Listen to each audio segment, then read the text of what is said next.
Oke teman-teman, seperti biasa di video kali ini saya akan bahas atau berbagi informasi ya tentang gagal bayar atau telat bayar di aplikasi Finplus teman-teman.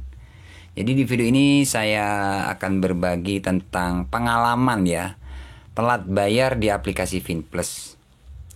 Dan buat teman-teman yang saat ini telat bayar di aplikasi Finplus, yang mungkin kalian penasaran tentang resiko telat bayar, gagal bayar, seperti apa sih di aplikasi Finplus? Apakah aman?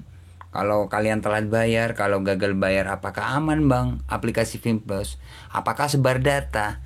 Nah di sini teman-teman, saya mempunyai aplikasi Finplus yang sudah lewat sekitar 1 bulan. Ya, jadi keterlambatan sudah 1 bulan teman-teman yang nggak dibayar. Total tagihannya ini sudah mencapai hampir 10 juta teman-teman. Nih teman-teman bisa lihat, hampir 10 juta tidak dibayar tanggal 31 bulan 7 2024. Jadi kita anggap 1 bulan lah ya. Oke, kita coba cek seperti ini. Nah di sini teman-teman ya, tenor 1, tenor 2, tenor 3, total 500, 2 juta, berapa ini bayar? Pokoknya totalnya inilah teman-teman. Nih, sekitar 2.600.000 sama 7.120.000. Jadi artinya hampir 10 juta nggak dibayar 1 bulan. Nah bang, seperti apa bang resikonya gagal bayar, telat bayar di aplikasi Finplus? Sebenarnya kalau cara penagihan dari pihak Finplus itu nggak terlalu tidak terlalu neror lah teman-teman, seperti pinjaman online yang lain. Kalau masalah neror tetap, kalau kalian telat bayar di pinjol itu tetap neror, tapi tidak separah kayak pinjol-pinjol yang lain. Ya seperti biasa di WA, di telepon, ya neror ada bang, ada masalah neror ada. Apakah aplikasi Finplus kalau kita telat bayar data kita disebar bang? Jawabannya enggak teman-teman. Jadi buat teman-teman yang saat ini telat bayar di aplikasi Finplus, kalian nggak usah panik ya.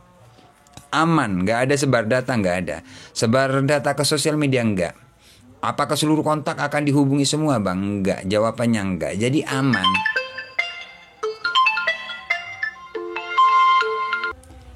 Jadi jawabannya aman buat teman-temanku dimanapun kalian berada yang mungkin kalian saat ini sudah telat. Mungkin dikejar-kejar di WA, di telepon. Kalian gak usah panik ya kalau kalian memang tidak ada dana.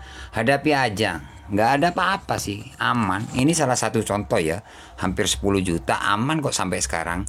Mungkin teman-teman subscriber ya mungkin tagihannya 2 juta, 1 juta, 3 juta dapat WA di teror sudah panik. Saran saya kalian gak usah panik lah ya, kalau kalian memang gak ada dana ya.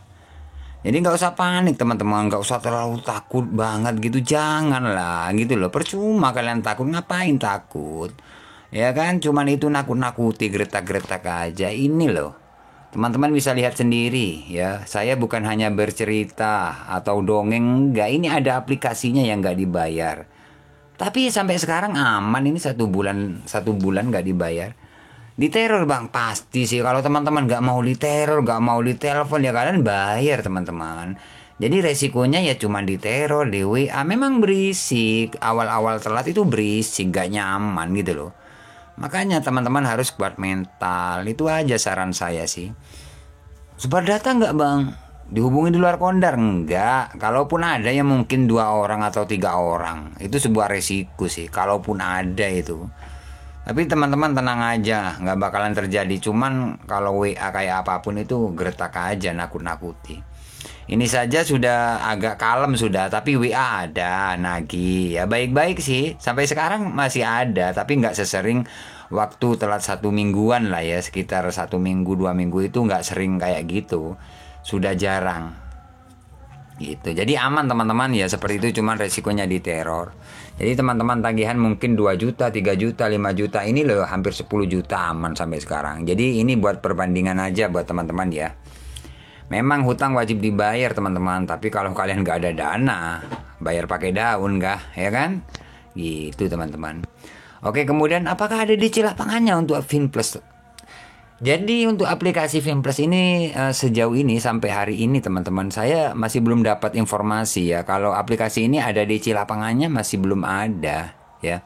Masih belum ada DC lapangannya. Misalkan ada DC lapangannya sudah pasti saya infokan buat teman-teman. Jadi buat teman-teman yang telat bayar, gagal bayar di aplikasi Fimpres, kalian nggak usah takut ya ada DC lapangannya. Karena aplikasi ini sejauh ini nggak ada DC lapangannya sih. Nggak ada. Misalkan ada nanti, misalkan minggu depan atau 1 bulan depan, 2 bulan, pasti saya update lagi ya. Jadi untuk aplikasi Fimpres tidak ada DC lapangannya teman-teman ya. Kondar dihubungi nggak Kak? Kalau Kondar, kontak darurat kalian, itu pasti dihubungi kalau kalian telat bayar. Jadi masih banyak teman-teman subscriber yang masih belum tahu, Bang, kalau kita telat bayar apakah Kondar dihubungi? Nah, kalau Kondar kontak darurat itu pasti dihubungi loh teman-teman. Jadi misalkan teman-teman telat bayar itu pasti dihubungi. Tapi kalau di luar Kondar itu jarang sih teman-teman, aman. Jadi teman-teman nggak usah takut lah ya. Nanti aplikasi ini saya update lagi, misalkan kedepannya ada di lapangannya, misalkan kedepannya ada sebar data, nanti saya infokan lagi gitu loh. Kalau sejauh ini 1 bulan aman sampai sekarang. Ditagih ya tetap, kalau ditagih tetap di WA, tapi nggak sesering waktu telat 1 hari, 1 minggu, 2 minggu itu teman-teman. Kalau sudah lewat 1 bulan kayak gini, sudah jarang WA telepon itu sudah jarang, tapi ada. Biasanya 2 hari 1 kali kayak gitulah ya. Jadi pada intinya telat bayar, gagal bayar di aplikasi Fimpres ini aman sih. Teman-teman nggak usah takut, hadapi aja. Sebenarnya buat teman-teman itu nggak sadar kalau teman-teman telat bayar itu belajar kuat mental, sebenarnya seperti itu. Belajar ya. Lihat, misalkan di suatu saat nanti, misalkan teman-teman ada masalah, mungkin kalian sudah sudah mental kalian sudah kuat lah ya. Karena sering diteror gitu loh. Jadi gagal bayar, telat bayar itu belajar kuat mental sebenarnya. Ya, jadi teman-teman nggak usah terlalu takut, apapun resikonya hadapi. Memang hutang wajib dibayar teman-teman ya. Hutang dibawa mati. Kalau kalian nggak ada dana, jangan kalian main takut-takut aja, percuma. Kan gitu sih kalau kalian takut terus menerus, nggak usah. Oke, ini buat perbandingan aja buat teman-teman, agar teman-teman yang telat bayar itu, wah abang ini sejauh ini tagihan 10 juta lah misalkan, ini aman kok nggak didatangi DC. Nah ini buat perbandingan teman-teman aja, soalnya yang komentar itu tagihannya cuma 1 juta, 2 juta, 3 juta, 5 juta. Yang 10 juta itu jarang ya, cuman ada beberapa. Intinya meskipun 10 juta tetap aman sih teman-teman, nggak ada apa-apa ya.